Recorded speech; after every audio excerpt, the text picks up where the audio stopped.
Pai do Senhor Jesus, sou pastora Marisa Costa, que alegria poder compartilhar com você a palavra de Deus. Olha só, eu queria dividir com você um pensamento. E se eu orar?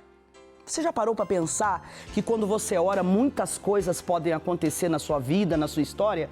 Queria compartilhar um texto com você que está em 1 Samuel, capítulo 1, versículo de número 27. 1 Samuel, capítulo 1, versículo de número 27. Por este menino orava eu.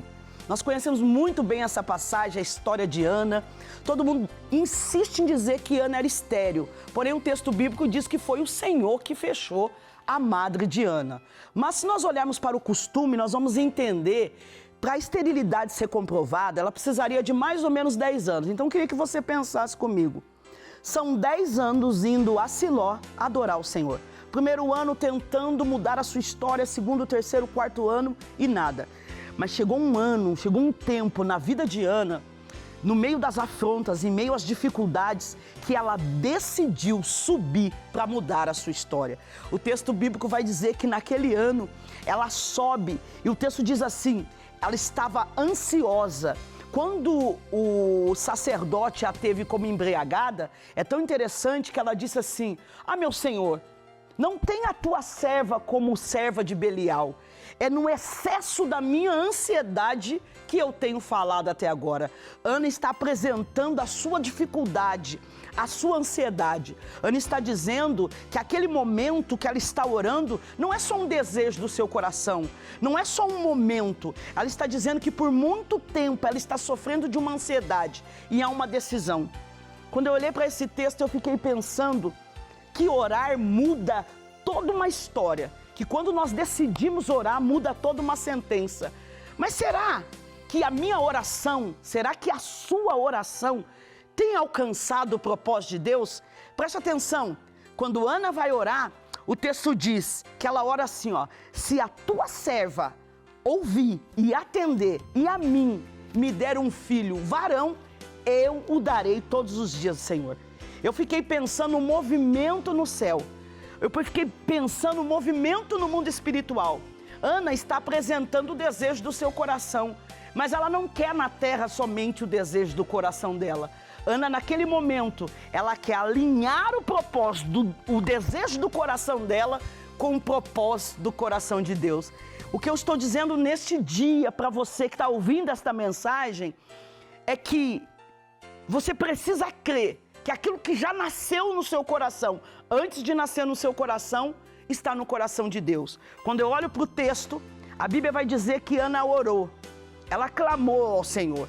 E eu entendi algo da parte de Deus nesse texto.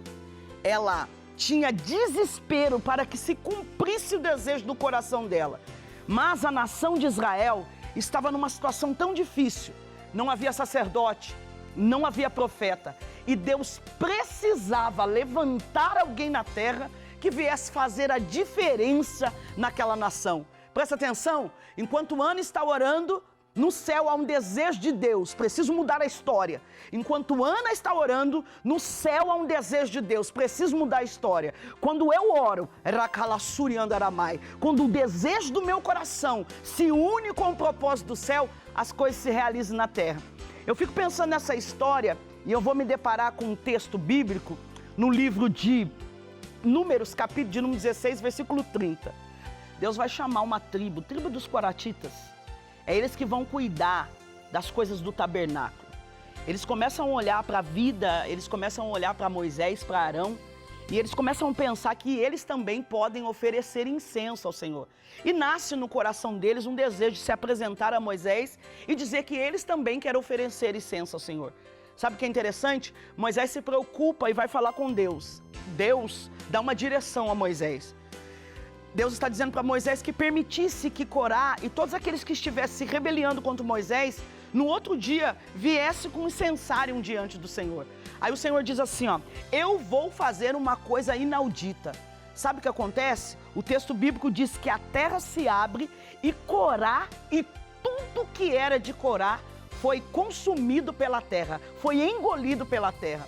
E eu fiquei pensando, porque logo depois nós vamos encontrar o mesmo texto em Números 26:11, dizendo quando eles vão fazer o censo, a quantidade de pessoas, diz assim, ó, mas os filhos de Corá não morreram.